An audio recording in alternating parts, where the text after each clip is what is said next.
Listening Practice Section 1. You will hear a conversation between an Ielts candidate and an Ielts administrator. Look at the questions 1 to 5.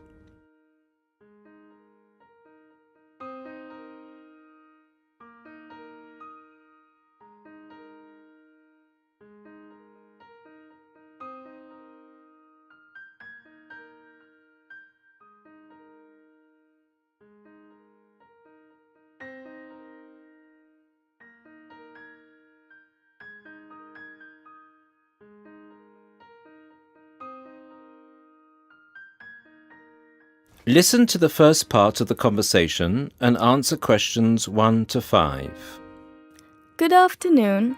I'm applying for a master's program at the University of Exeter in the UK. I'm planning to register for the Ielts exam at your centre next month. I have some questions I'd like to ask you before I register, if that's okay. Certainly. Would you be taking the academic module? I think so, but I'll have to contact the university just to make sure. You'll probably need the academic because most universities don't accept the general training. And anyway, the procedures to register for the exam are the same for both the general and the academic modules. Good. My first question is whether I sit all parts of the exam on the same day. I don't live here, you see, and for me it would be more convenient to do all the papers on the same day. Unfortunately, the speaking part is scheduled for Thursdays, and reading, writing and listening tests take place on Saturdays. We can't change the days, I'm afraid.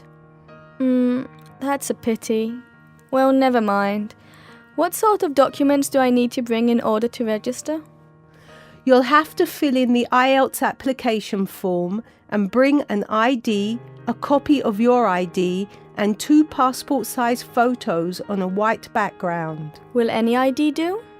We only accept original passports and national IDs. That's good to know. Did you say that reading, writing and listening are scheduled for Saturday? That's right. Will I get a break in between the papers? I'm afraid there aren't any breaks between the papers. Each paper takes an hour to complete, so it's 3 hours straight through. You'll first do listening and then reading, followed by the writing test. This is a standard requirement from Cambridge. Now look at the questions 6 to 10.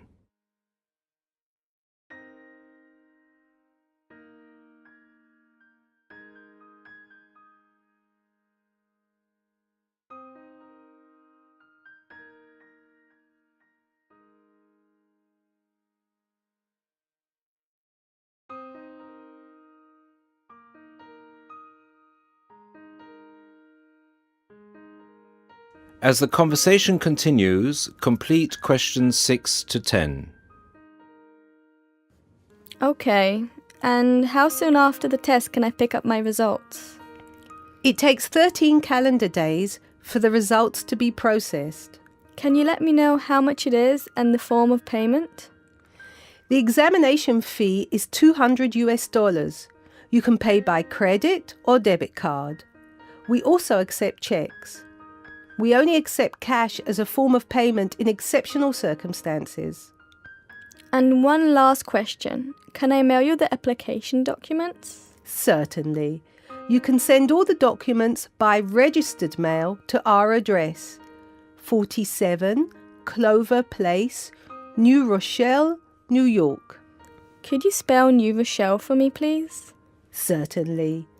Newrochle.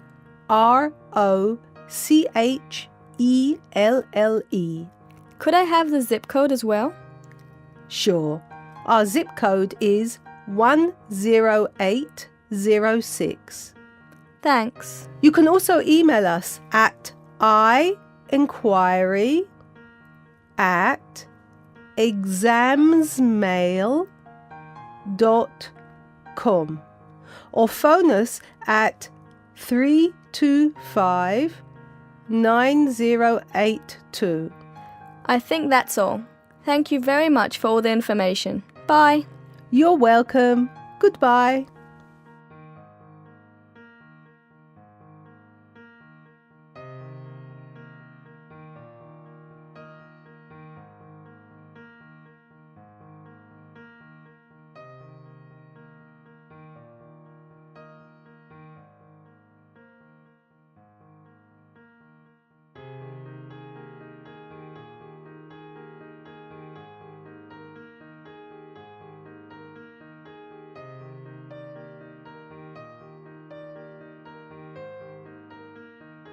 Section 2.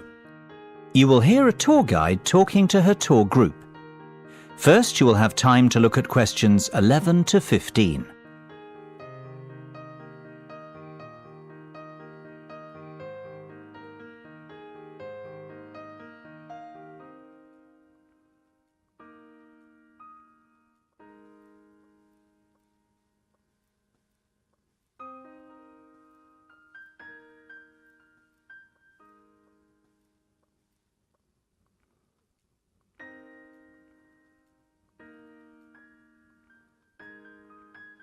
Now listen carefully and answer questions 11 to 15.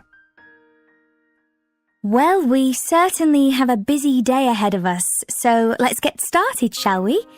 You'll find a map of the museum with the itinerary I've just handed out. The museum's our first port of call, so let's have a look at the map now. The door on the right of the entrance hall leads into the gift shop and ticket centre. Once we pick up our entrance tickets, I'd ask everyone to deposit their bags and coats in the cloakroom, which is located towards the back of the gift shop and ticket centre. If you want to pick up an information leaflet, you can approach the information desk situated along the right-hand side. Now, once you come back into the entrance hall, the door on the opposite side to the gift shop leads into the art gallery. There is a special exhibition on there at the moment which is not to be missed. If you continue on up the entrance hallway, that leads into the main exhibition centre. At the back left-hand side, there are some toilets. Beside the toilets, you'll find the 3D theatre. I strongly recommend that you make time for the 30-minute presentation in the theatre. It is well worth a viewing. Running along the right-hand side of the main exhibition centre is the Modern Art Studio. Here, not only can you view some of the most famous works of the 20th century, but you can also sit in on a workshop run by a local artist. So, that's the art museum. Before you hear the rest of the discussion, you have some time to look at questions 16 to 20.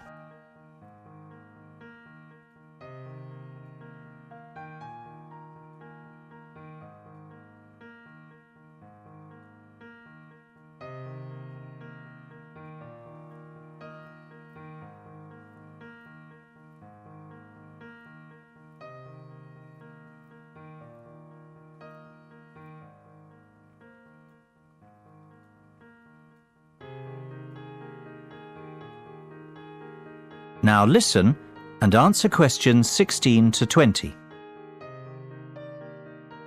Next on the itinerary is the aquarium.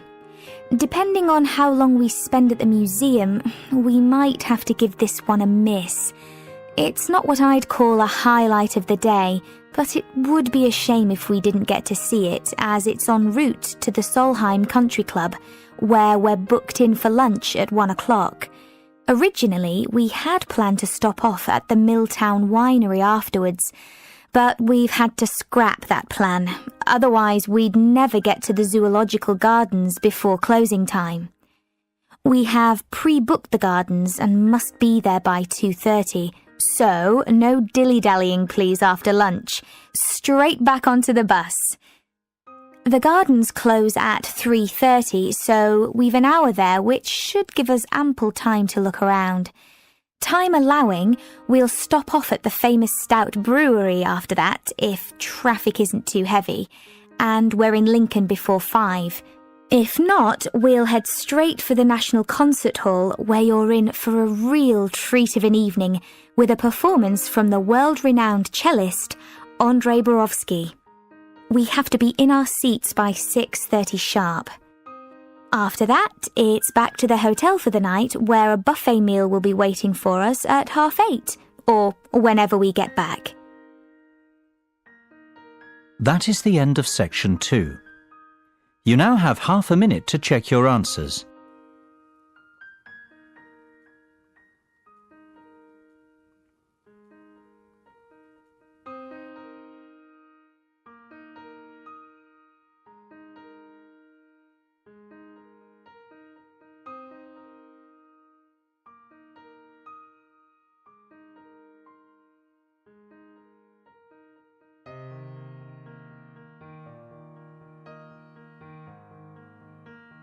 Now turn to Section 3.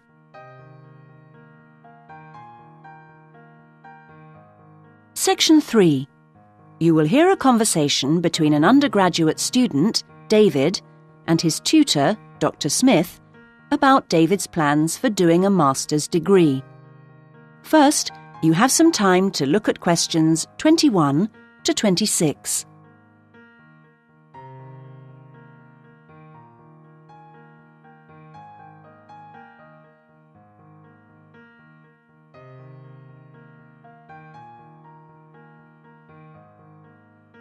Now listen to the first part of the conversation and answer questions 21 to 26. Right. Well, David, I think it's a good idea to talk a little about your plans for going on to do an MA. Now, I understand you're thinking in terms of either Forth College or Haynes College? That's right. Well, so far anyway. No, I think that's a good choice to have narrowed it down to. I'm interested to know how the services to support students work in both places. Yes, I know you've needed to make use of those here in the last year. I have to say I'm not absolutely sure about the situation at Haynes. I expect they're all right, but certainly Forth has a good reputation in that regard. They have a large number of students from abroad, and they have to make sure they're okay. That's reassuring.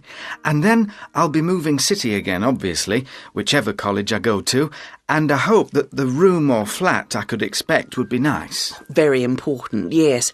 These days, actually, all colleges tend to have decent quality rooms or flats for their students, and Forth and Haynes are no exception. Right. Well, what about comparisons on the academic side of things?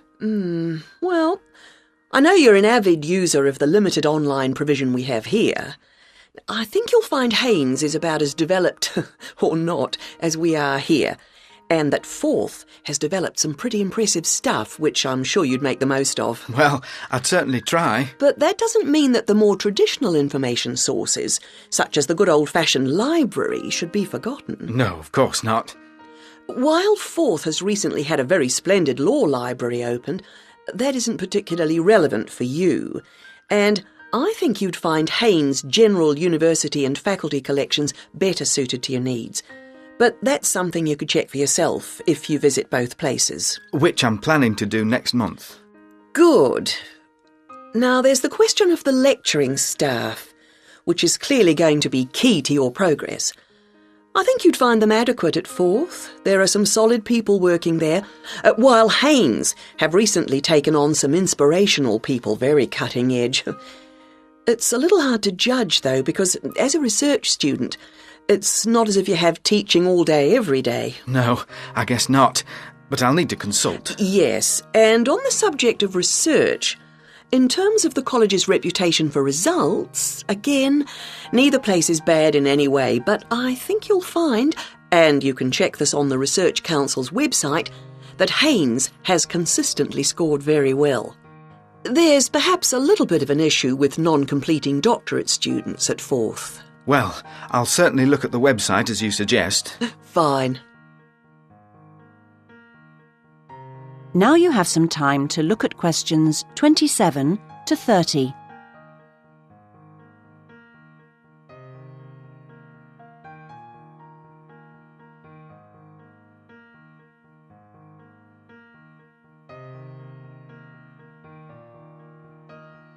Now listen to the rest of the conversation and answer questions 27 to 30. I'm still a bit anxious about making this next step. I know the level of competition is very high, especially in my area. It makes me feel rather daunted, and I wonder if in a new place I may be out on my own, if you know what I mean, compared to the sense of community here. I suppose it'll be down to my determination to succeed to get me through. Well, do remember how you felt when you arrived here. I'm sure you'll get on anywhere in the end. I hope so. And of course, you still don't know exactly where you want to end up. By the time you've completed your master's, you'll have a clearer idea of whether you want to progress to doctorate level. It's possible, I suppose, that you'll begin to see how much you might be interested in picking up some bits of lecturing earlier than that, since your area's fairly specialised, and it may put you in demand sooner than you think. To establish yourself in your area of expertise, it would be sensible to think in terms of getting your stuff into one or two of the journals, converting parts of your dissertation into suitable formats for them.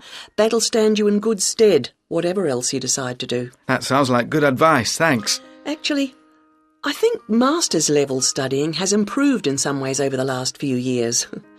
The internet you love so much was always going to make all kinds of studying easier. Or that's the idea, anyway. I'm not sure it really has the impact you might think. What I've found impressive is the way courses have developed to be more adaptable, more able to fit in with all the other demands in people's lives.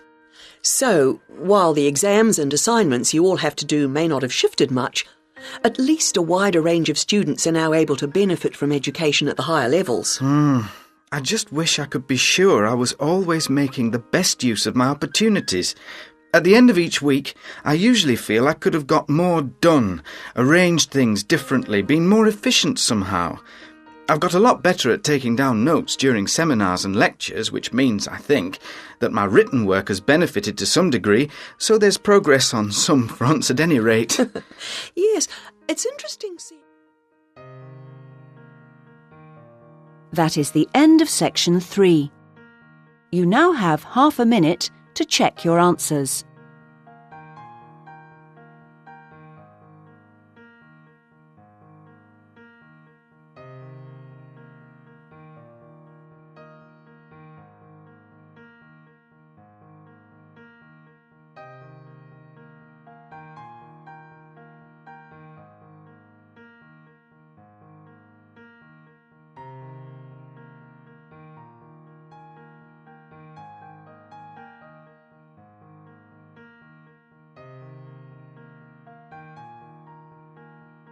Now turn to Section 4. Section 4. You will hear a geography lecture on the British Isles. First, you have some time to look at questions 31 to 40.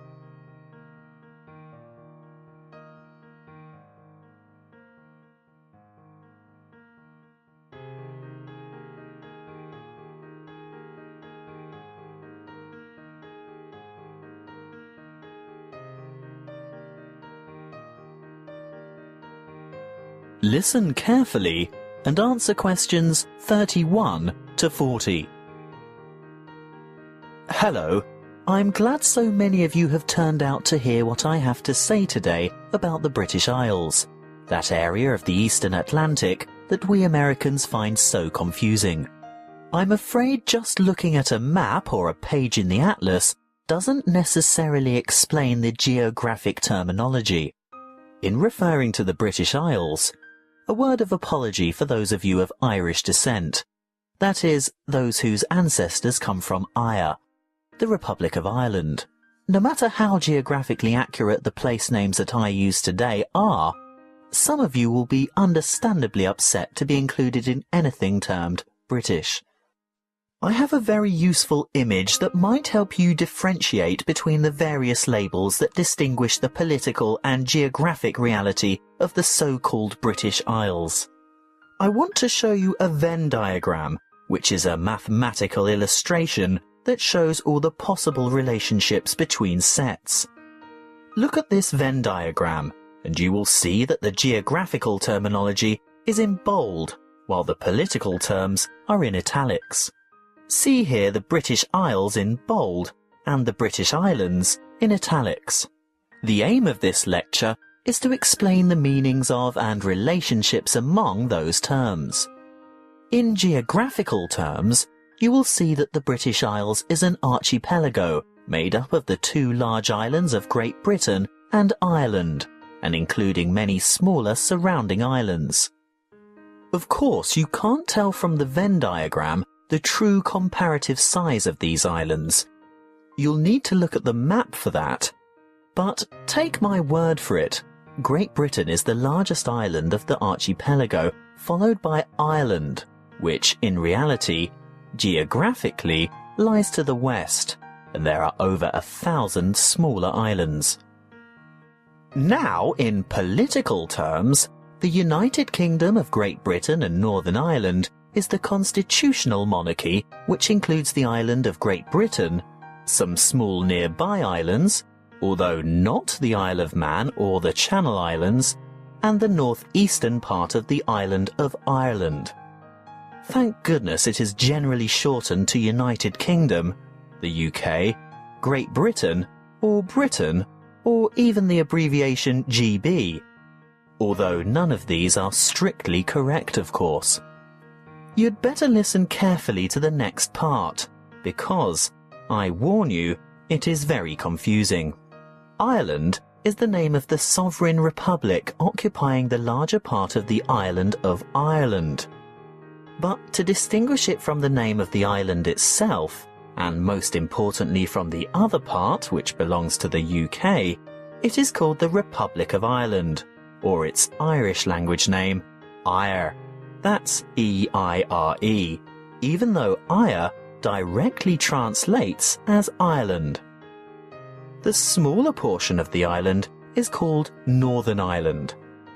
The partition of Ireland took place in 1922, after a great history of struggle that we won't go into here.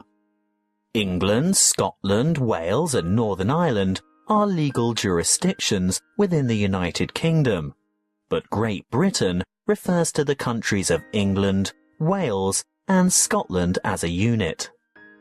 The British Islands contain the United Kingdom, the Channel Islands, made up of Guernsey and Jersey, and Isle of Man, which all have the British monarch as head of state. Interestingly, the Isle of Man, although governed as a British Crown dependency, has its own parliament, but relies on the UK for defence and in matters of external relations. So, you've learned something about the geographical and political confusion surrounding the British Isles. Let's have a look at some of the linguistic confusion. To start with, there isn't an adjective to refer to the United Kingdom, so the term British is generally used.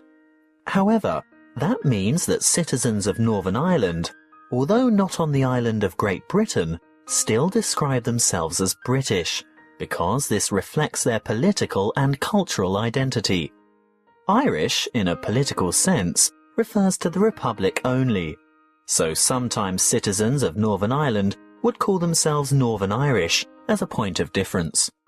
Of course, the Northern in Northern Irish is not completely accurate either, as the most northerly peninsula on the island is in the county of Donegal, which is part of the Republic.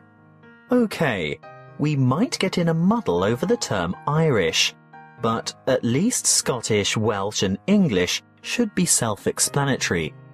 Apparently not to us Americans, and Europeans are often guilty of this too. We often use the term English incorrectly to mean British. I'd have to be the first to admit to calling my Welsh colleague English, which really gets his heckles up. He is Welsh, he tells me, and he may also be British, but he is definitely not English. Just one more thing. What is the British Commonwealth? It's a voluntary association of independent states, many of which were former British colonies. In fact, what was primarily the old British Empire. However, it's no longer known as the British Commonwealth, but is now called the Commonwealth of Nations instead, presumably because current members do not want to remember the old colonial ties. That is the end of section 4. You now have half a minute to check your answers.